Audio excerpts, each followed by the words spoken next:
Hello, friends, and welcome to Adventures in Pixieland. We are in Bible study. My name is Amy, and I am an ordained minister. We are in the NIV, and we will be through 2025. In 2026, we will start another version, because new visions for every year, and that is will be the KJV. So if you're interested in my brain does this sort of Cliff Notes version, so quick things to remember about this experience.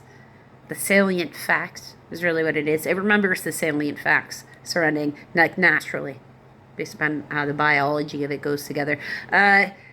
So I do that for all the Proverbs in modern translations. You can find all of that stuff available on the Facebook page, which has the same name as this YouTube channel. Go check it out if you're interested in that kind of thing.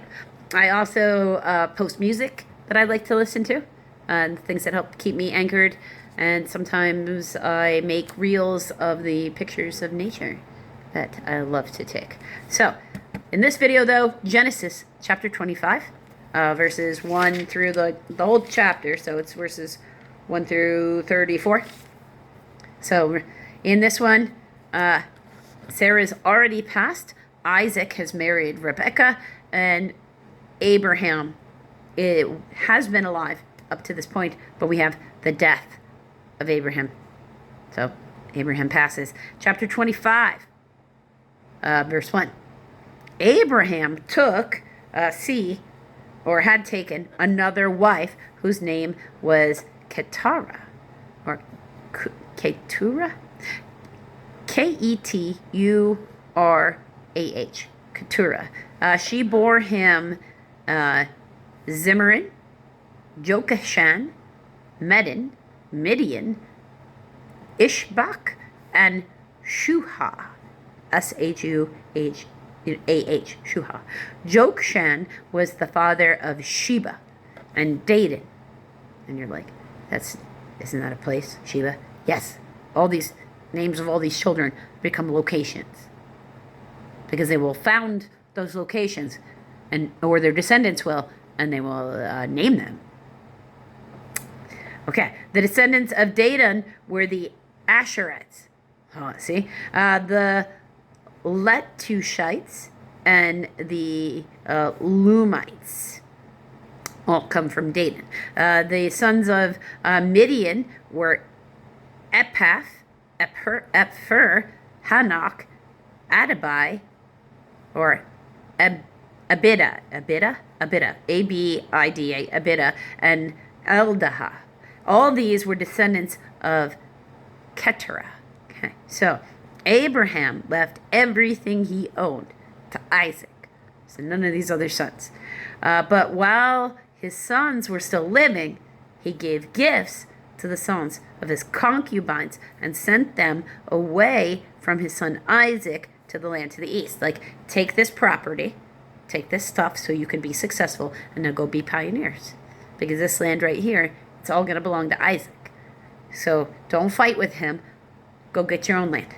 I'll give you what you need to go buy your own stuff.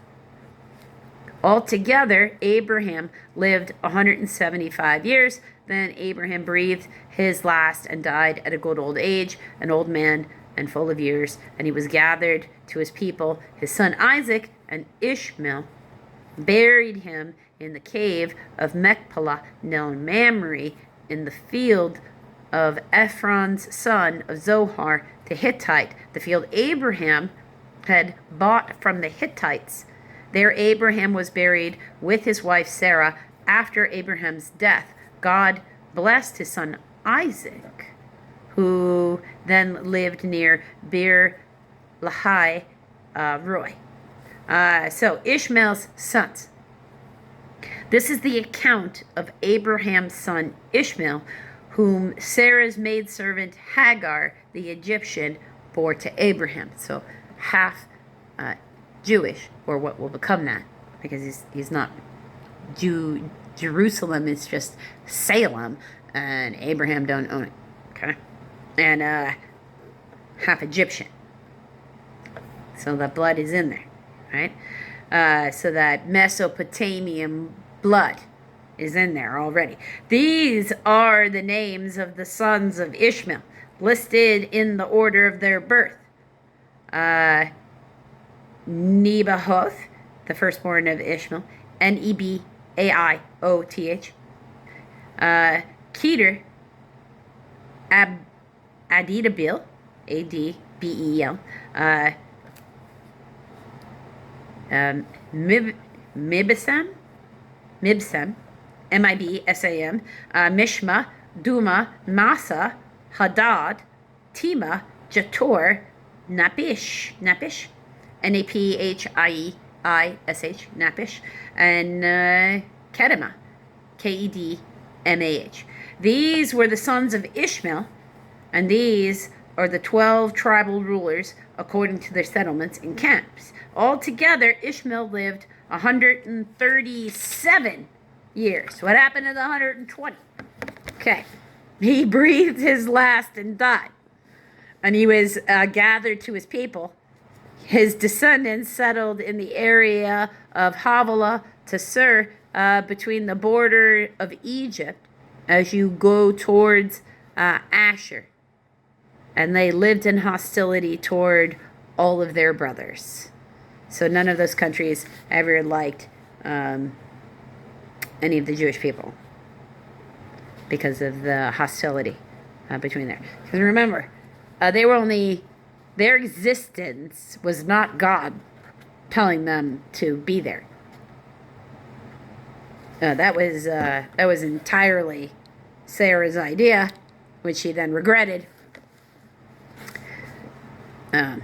So he did not proclaim that. He just made sure that those children were also blessed. So Jacob and Esau.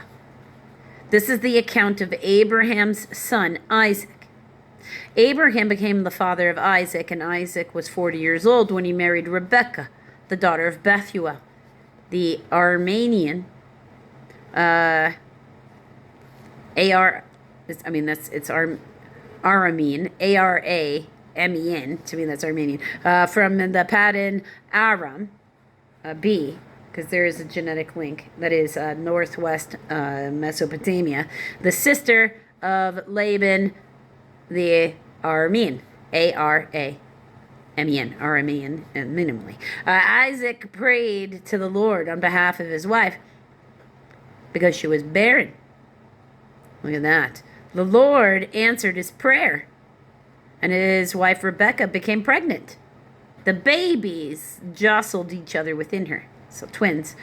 And she said, "Why is this happening to me?" So she went to inquire of the Lord. The Lord said to her, "Two nations are in your womb, and the two people within you will be separated. One people will be stronger than the other. The older will serve the younger." Like, okay.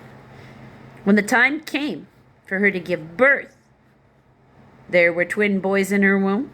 The first to come out was red, his whole body like a hairy garment. So they named him Esau. See, Esau may mean hairy. He was also called Edom, which means red, and that is indeed a nation. And they were frequently in conflict with Jerusalem. After this, his brother came out, his hand grasping Esau's heel. So going along for the ride, you're doing the work. So he was named Jacob, D, meaning, where is it? There it is. Jacob meaning grasp the heel, or figuratively, he deceives, which is predictive. Isaac was 60 years old when Rebekah gave birth to them. The boys grew up, and Esau became a skillful hunter, a man of the open country, while Jacob was quiet, staying among the tents. Isaac, who had a taste for the wild game, loved Esau, but Rebekah loved Jacob. Once, when Jacob was cooking some stew, Esau came in from the open country. Famished, he said to Jacob, "Quick, let me have some of the red stew. I'm famished." This is why he was also called Edom. Jacob replied, "First sell me your birthright." "Look, I'm about to die," Esau said. "What good is my birthright to me?" But Jacob said, "Swear to me first. Sell me your kingdom for stew." Stupid boys. So he swore an oath to him, selling his birthright to Jacob. Then Jacob gave Esau some bread and some of the lentil stew. So he ate and drank, and then he got up and left. So Esau despised his birthright. That's not very nice. What is Jacob doing? Why is he doing that? No wonder his name means he deceives. Right? Because that's some BS. That's some BS. And no, that kind of behavior is not okay with God. He makes that very apparent as he destroys entire countries. Because Edom does that later in exchange to the Israeli people later. And God complains about it via the prophets. You'll find out later this year. Until the next video, friends.